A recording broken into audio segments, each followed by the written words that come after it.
स्वागत है आपका अपने चैनल एकलव्या स्टडी पॉइंट पे। और मेरा नाम है सचिन और आज की इस वीडियो में हम पढ़ने वाले हैं क्लास 12 की होम साइंस और चैप्टर 6 खाद्य गुणवत्ता और खाद्य सुरक्षा। जो आपका चैप्टर है इसका पार्ट 3 आज हम करने वाले हैं। तो चलिए वीडियो को स्टार्ट करते हैं। आपको बताना चाहूंगा आप मुझे इंस्टाग्राम पे फॉलो कर सकते हैं। मेरा यूजर नेम आपके सामने है। जैसे ही मुझे टाइम मिलेगा मैं कोशिश करूंगा कि आपका वहां पे रिप्लाई जरूर करूं और आपकी प्रॉब्लम को सॉल्व करूं। और अब आपके सामने मैं बता दूं जो आज की इस वीडियो के टॉपिक्स हैं। जो पहला टॉपिक है वो है फूड सेफ्टी मैनेजमेंट सिस्टम्स, जिसके अंदर हम पढ़ेंगे गुड मैन्युफैक्चरिंग प्रैक्टिसेस यानी कि जीएमपी। और उसके बाद हम पढ़ेंगे गुड हैंडलिंग प्रैक्टिसेस यानी कि जीएचपी। और लास्ट में हम पढ़ेंगे hazard analysis critical control points यानी कि HACCP। और फिर स्कोप के बारे में हम पढ़ेंगे क्या हो सकते हैं। तो चलिए वीडियो को स्टार्ट करते हैं। तो आज का जो हमारा पहला टॉपिक है वो है खाद्य सुरक्षा प्रबंधन प्रणालियां यानी कि फूड सेफ्टी मैनेजमेंट सिस्टम्स। तो एक चीज आपको बता दूं कि खाद्य मानकों को अपनाने और उन्हें प्रभावी रूप से लागू करने के लिए एक मजबूत खाद्य नियंत्रण तंत्र की आवश्यकता होती है। अगर हमें जो खाने से रिलेटेड जो हम मानक तैयार करते हैं कि जिन मानकों पर खरा उतरना बहुत जरूरी होता है किसी भी चीज को, तो खाद्य मानकों को अगर हमें अपनाना है और अगर हमें उन्हें मतलब अगर हमें प्रभावी रूप से यानी कि बहुत इफेक्टिव रूप से अगर हमें उसको लागू करना है, तो उसके लिए हमें एक चीज की जरूरत होती है और वो होती है एक स्ट्रॉन्ग यानी कि एक मजबूत खाद्य नियंत्रण तंत्र। यानी कि एक मतलब खाने को जो कंट्रोल करने वाला एक सिस्टम होता है। ठीक है, फूड कह सकते हैं, फूड कंट्रोल सिस्टम जो एक बहुत ज्यादा जरूरी हो जाता है। ठीक है, और मैनेजमेंट करना बहुत ज्यादा जरूरी हो जाता है। तो इसी को हम आगे देखते हैं। तो पहला टॉपिक है उत्तम निर्माण पद्धतियां यानी कि गुड मैन्युफैक्चरिंग प्रैक्टिसेस। इसके अंदर क्या आता है, देखो गुणवत्ता आश्वासन यानी कि क्वालिटी एश्योरेंस का एक भाग है। ठीक है, और जो यह सुनिश्चित करती है कि खाद्य उत्पाद निर्माता अपने उत्पादों को उपभोग के लिए सुरक्षित बनाए रखने के लिए तय मानकों का पालन करें। यानी कि जो मैन्युफैक्चरिंग प्रैक्टिसेस होती हैं यानी कि जो गुड मैन्युफैक्चरिंग प्रैक्टिसेस होती है, उत्तम निर्माण पद्धतियां होती हैं, वो क्या होती हैं, क्वालिटी एश्योरेंस का ही एक भाग होती हैं। जो कि ये मतलब एश्योर करती हैं कि खाद्य उत्पाद निर्माता यानी कि जो खाने की चीज को जो जो मतलब खाने का जो भी उत्पाद है, जो भी उसको बना रहा है, ठीक है, वो अपने उत्पादों को उपभोग करने के लिए, ठीक है, अपने उत्पादों को उपभोग करने के लिए सुरक्षित बनाए रखने के लिए तय मानकों का पालन करें। यानी कि जैसे कि आप हो, अगर आप कोई भी खाने की चीज का उत्पादन कर रहे हो, आप निर्माता हो, आप जो है सभी मानकों का पालन करोगे खाने की चीजों के लिए। बिल्कुल उसमें मिलावट नहीं होनी चाहिए और खाना जो है वो सुरक्षित हो उपभोग के लिए। ठीक है, तो ये इसमें आता है गुड मैन्युफैक्चरिंग प्रैक्टिसेस में। और इसमें क्या आता है, यह पद्धति अपनाने से मिलावट की संभावना को कम या पूरी तरीके से खत्म किया जा सकता है। क्योंकि अगर ये पद्धति अपनाई जाएगी, अगर मैन्युफैक्चरिंग प्रैक्टिसेस अच्छी होंगी, निर्माण की जो पद्धतियां हैं वो सही होंगी, तो मिलावट कम से कम होगी और खाना उतना ही ज्यादा सेफ होगा तथा गलत उत्पाद पर गलत लेबलिंग से बचा जा सकता है। ठीक है, कई बार लेबलिंग भी गलत कर दी जाती है। तो जब ऐसा होगा, अच्छी फूड प्रैक्टिस होगी, ठीक है, गुड मैन्युफैक्चरिंग प्रैक्टिसेस होंगी, तो ये चीजें जो है कम से कम होंगी। और इससे क्या होगा, उपभोक्ता क्वालिटी को गुमराह होने से बचाया जा सकता है। यानी कि जो कस्टमर क्वालिटी होती है किसी खाने की, उसको हम सेफ रख सकते हैं, उसको गुमराह होने से बचाया जा सकता है। दूसरा टॉपिक है उत्तम हस्तन पद्धतियां यानी कि गुड हैंडलिंग प्रैक्टिसेस। अब इसमें क्या आता है, ऐसे व्यापक अभिगम यानी कि कॉम्प्रिहेंसिव अप्रोच। ये क्या है कि एक कॉम्प्रिहेंसिव अप्रोच है, बहुत ज्यादा व्यापक एक अभिगम है, जो कि खेत से दुकान अथवा उपभोक्ता तक पहुंचाने के दौरान खाद्य मिलावट के संभावित स्रोतों की पहचान करता है।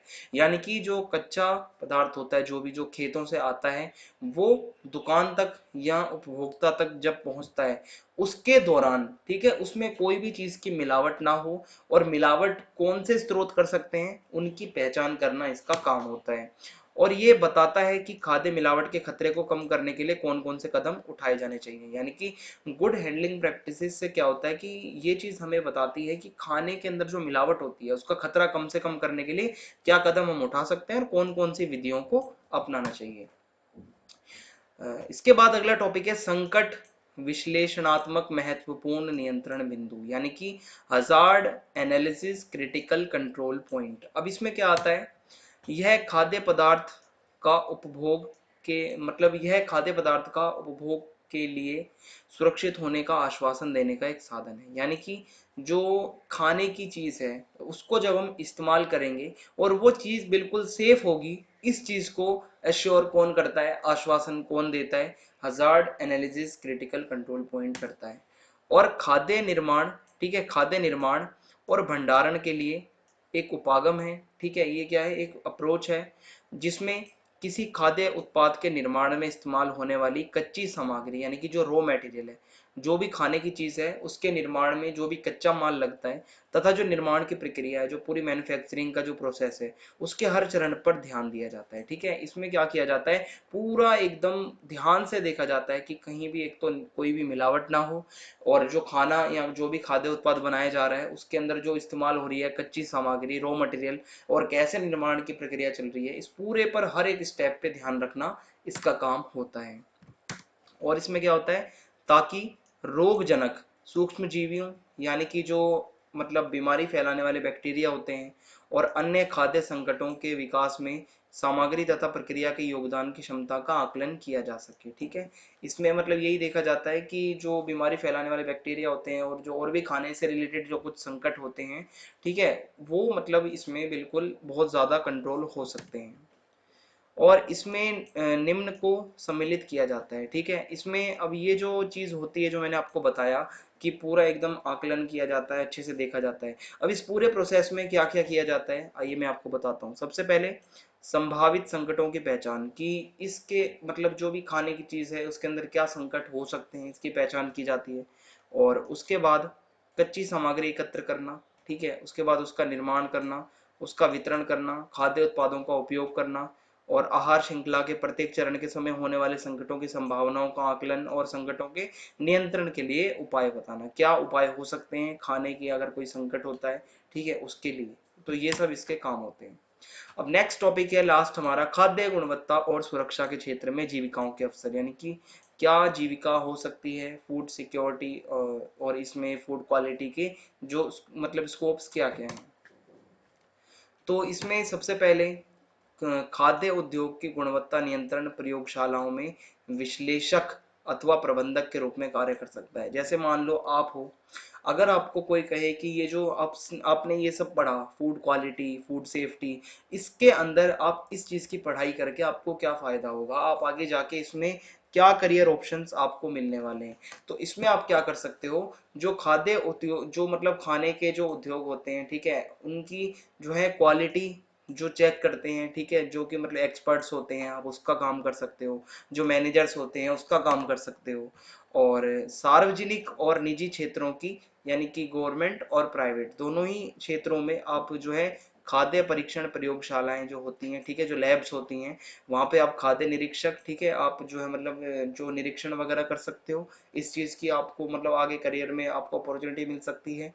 और खाद्य परीक्षण सहित विभिन्न पदों पर कार्य कर सकते हो, अलग अलग पोस्ट पे आप काम कर सकते हो इस क्षेत्र के अंदर।